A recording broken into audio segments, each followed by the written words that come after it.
When a path reaches out to my toes, my feet must follow. I cannot possibly turn down the invitation of a path to explore, and on this mountain there are many, many intriguing paths and tracks that just have to be followed.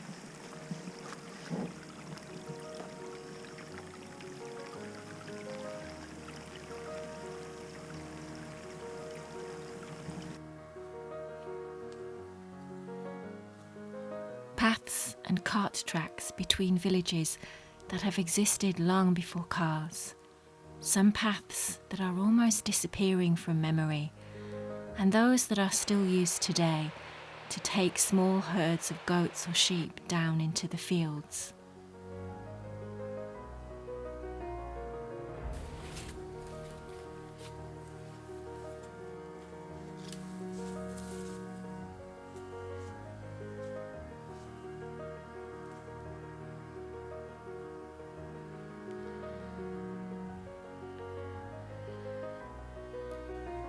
My daily explorations enable me to understand how the paths that crisscross the mountain begin to link together, and it's possible to find new and exciting routes to try.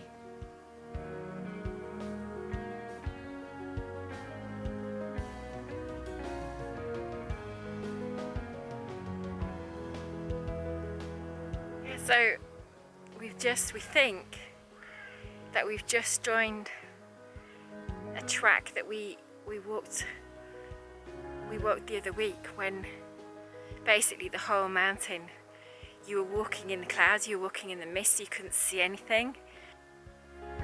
So there's on the ground. Oh,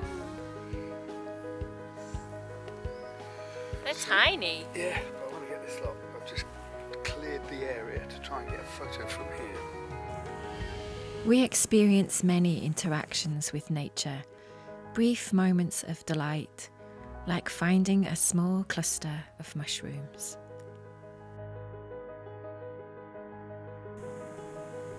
It is such a simple pleasure to have one's curiosity awakened, but it has brought us a simple, deep, overriding joy that we have rarely experienced anywhere else.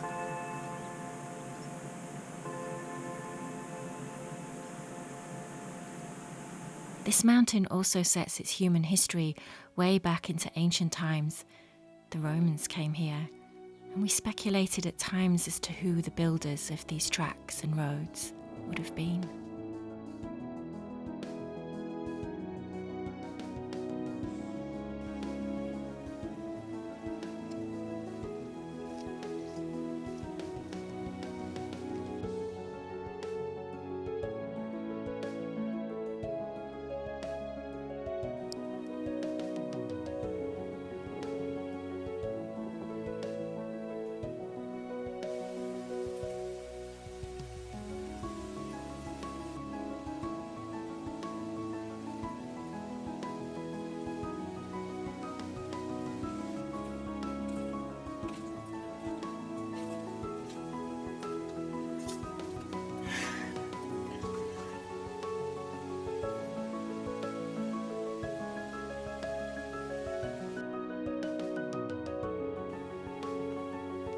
No, we're just wondering whether or not this path, which is very well constructed but very old, was put down 2,000 years ago.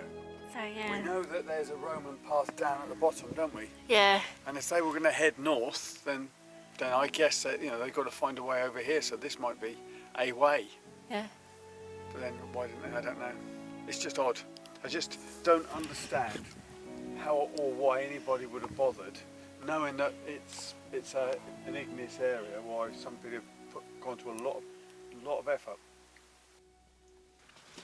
The business of stepping out of your front door being a dangerous thing because you never know where your feet will carry you was the advice given to one young hobbit before his grand adventure. Paths are often used as metaphors, making choices in life. The decisions I had made that eventually led me to this moment in time had not always been easy, and often for me fraught with self-doubt. Sometimes the decisions that had to be made had been forced on me. I had no choice but to take a different track. However, at this moment in time, I was deeply content with the choices that had been made either by myself or circumstance.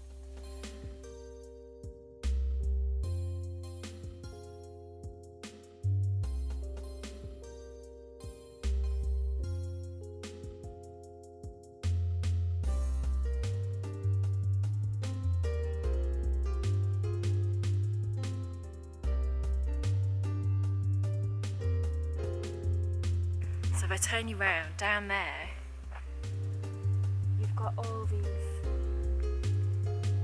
these old tracks. So, maybe centuries old, that would have been perhaps the ways that people moved around between the villages that are on the mountain. And then obviously you've got this, that we're walking on, which is clearly a more modern track. See, listen, that is a really old road, and that there are more modern man-made roads up on the top of the mountain because they've installed wind turbines. So you've got those. Listen to that bird.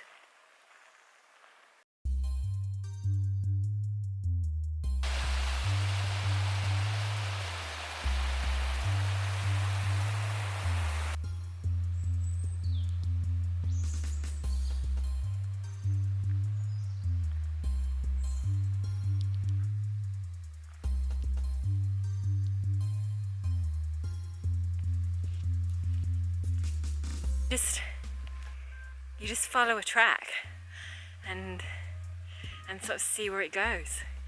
So we stood here, I guess, at a crossroads. So you've got a track behind the one we came up. That one goes round that way, and then another one that we're going to take goes up. So look, we've got a track there. There's that one. And up there is, can you imagine? On a day like today, you've got an amazing view. And we've just come from down there. And then if you go round, you've got that one.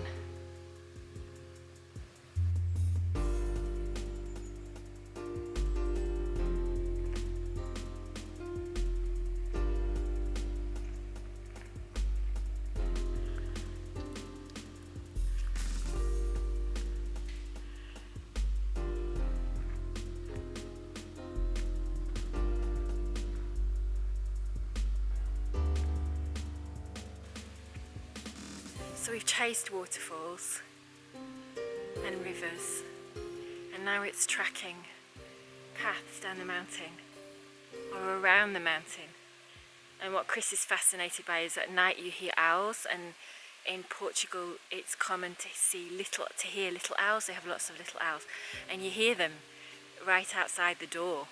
But there's some rather nappy dogs, and as soon as you go out they start to bark and the owl shuts up, so you can't go and have a look where the owl is.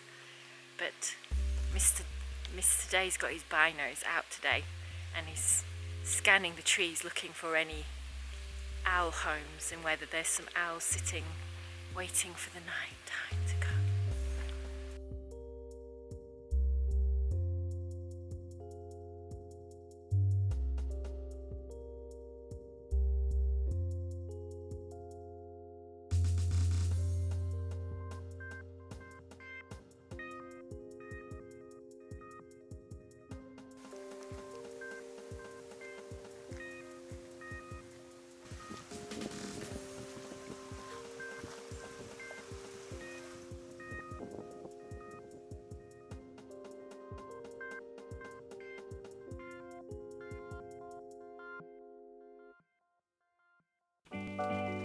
One day, my toes accepted the invitation of the path that led to the far side of the valley, and there I discovered wonders beyond imagination.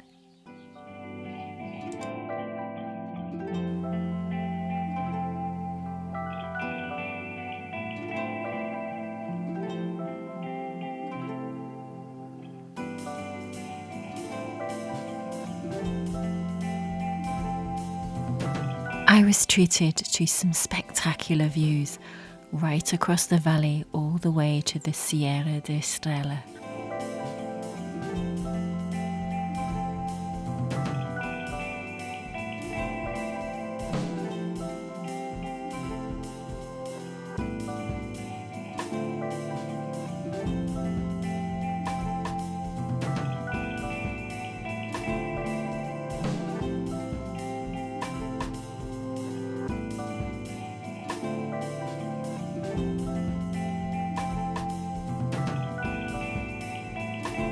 So just looking back, over there we've got the village and we've come along at the edge of the mountain. And we're just talking, we can hear the sound of a waterfall somewhere down there. So there's clearly another stream to go and track and follow and find. And then we've seen a path that comes up, we think comes up from Muna. There's a church down at the bottom of the mountain, and this track comes all the way along up to the top of it, and we're going to join it in a minute.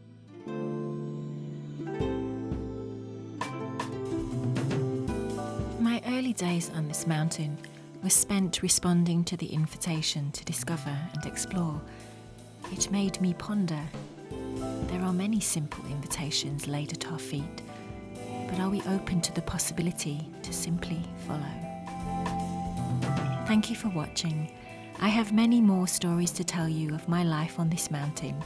Please do subscribe and click the bell so you are ready to hear the next one coming very soon. Oh, and before you leave, give me